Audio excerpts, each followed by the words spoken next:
Welcome home. It's been an age since I last wrote a blog post. When your brain is as filled with stories as mine, you tend to avoid the struggle and strain of real life to focus instead on worlds of wonder, where the mess of the day-to-day cannot so easily dim the light of hope, nor stifle the call of joy. Thus, each spare moment is given to the stuff of legend and imagination, a safe respite from the hatred and division that seems to flourish in the waking world. It is a wonder then that I have recently found myself watching videos of military men and women returning home to loved ones, or more specifically, surprising them by showing up unannounced. Each video is just a variation of the same sweet moment. A lover, a spouse, a parent, a child, sometimes even a pet, overwhelmed with emotion and joy at the return of the one that they have missed for so long. Each time I watch, I am flooded with conflicting emotions. Thankfulness for the service that requires such sacrifice. Happiness for those overtaken by the sweet release of their loved one returned to them safe and sound.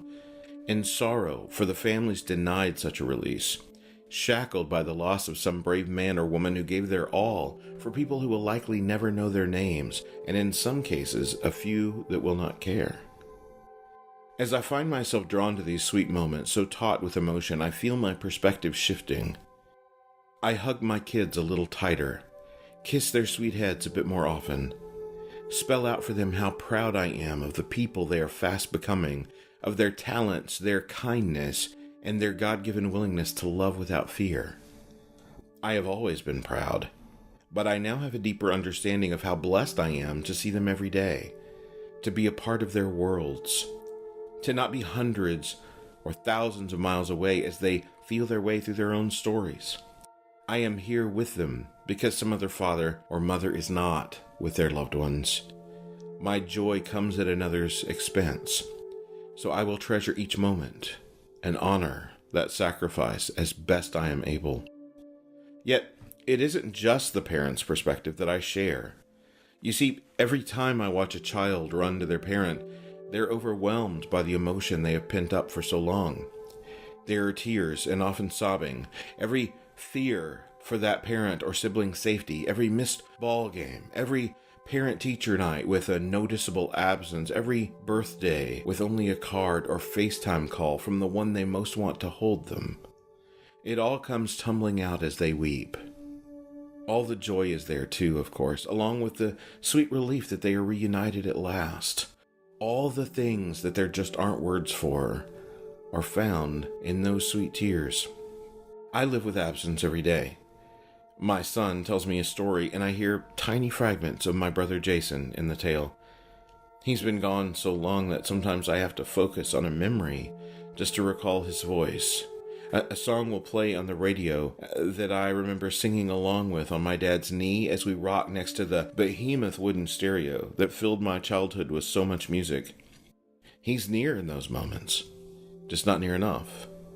My daughters often fill my mind with memories of my mother, their wit and laughter, their kindness, and she too seems near, but it's a passing nearness and gone like her too soon.